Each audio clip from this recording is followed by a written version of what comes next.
my first initial thoughts when it comes to the PlayStation Portal is that I don't think it's really made for games like Fortnite, Call of Duty, or any of those like fast-paced multiplayer games.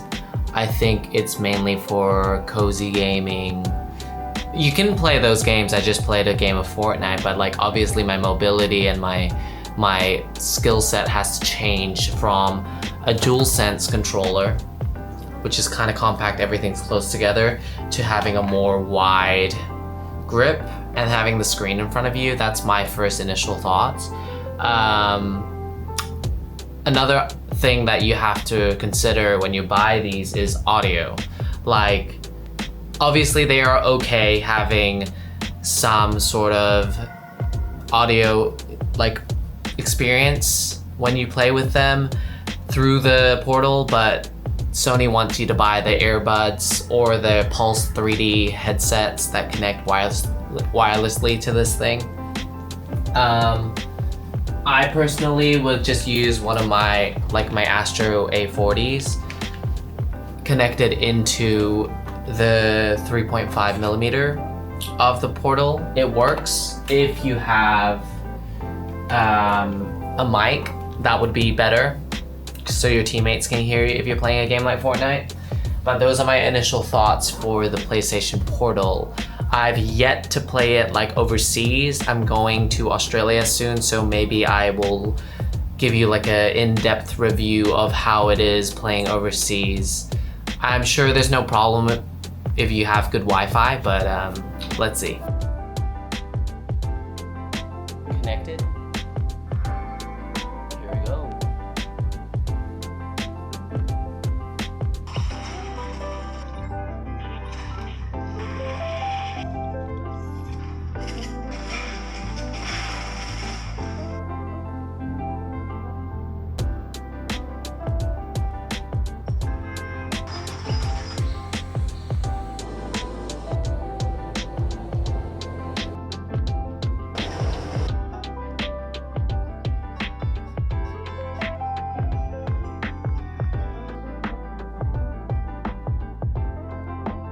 I was gonna completely write this product off, but I realized it was my mom's internet in Australia that was just really bad, because I was having so much latency and so much lag.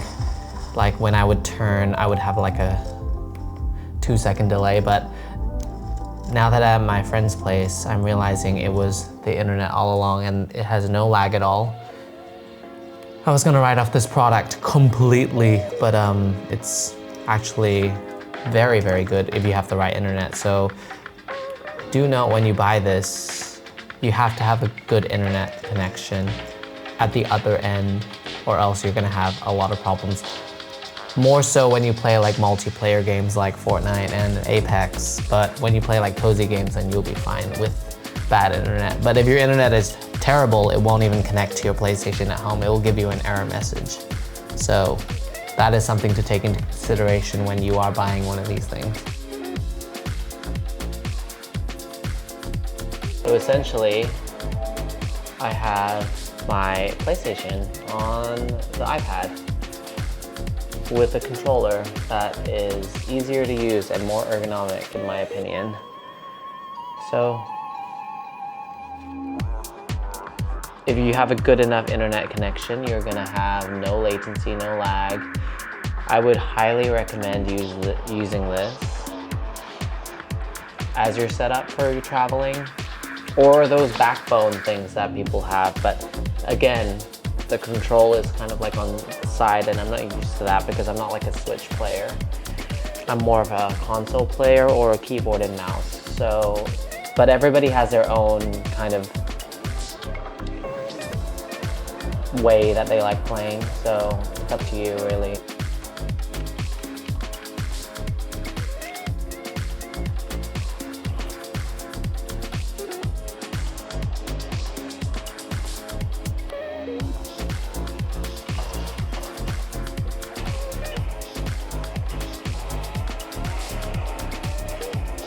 Nice thing about playing on the iPad is that you can connect your AirPods and get noise canceling seamlessly to function on the iPad.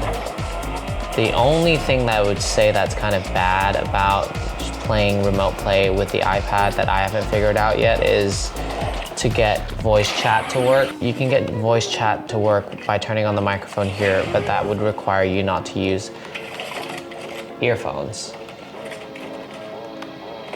And that's not ideal. But I guess if you're traveling and kind of just want to have a casual little session of Fortnite or Stardew Valley or Apex Legends, I would say this is pretty easy setup and doesn't, like if you already have an iPad, all you have to do is download the app and it's free. All in all, I would say that the PlayStation Portal is an overall good device, very well made, but it lacks a little bit of the features that I would personally use on a daily basis. The fact that I need to be connected to my PlayStations at home doesn't justify the price tag that it comes with. Whereas the Nintendo Switch, you're gonna be using with or without the console at home because it's all in one, it's all inclusive, everything's packed in. But the PlayStation requires a PlayStation 5. So the other thing that I don't really love about it is the fact that the controls are on either side of the screen. It's not really ergonomic for me to be holding something like that. I would prefer having it close and like cozy rather than just holding up an entire screen. The good thing about the PlayStation Portal is that the headphone jack works with any headset that has a mic, and it will allow you to have multiplayer functionality. So that's a nice thing about it that the iPad setup does not have. I've yet to try using the DualSense controller as the microphone on the iPad. I don't know if that works. Let me know what you think about the PlayStation Portal. I hope this review helped somebody today. I know my experience with it has been mixed, whether it's good in the sense of easy, portable, all-in-one, but also it depends on the internet that you are connecting to. It depends on your internet at home. It also depends on your playing style, what games you're playing. All these factors kind of like add to whether you should buy it or not. As for me, I think I'm going to stick to playing the PlayStation while I am at home. And if I really need to, I'm just gonna connect it to the iPad with the PS Remote Play app and use my regular DualSense controller.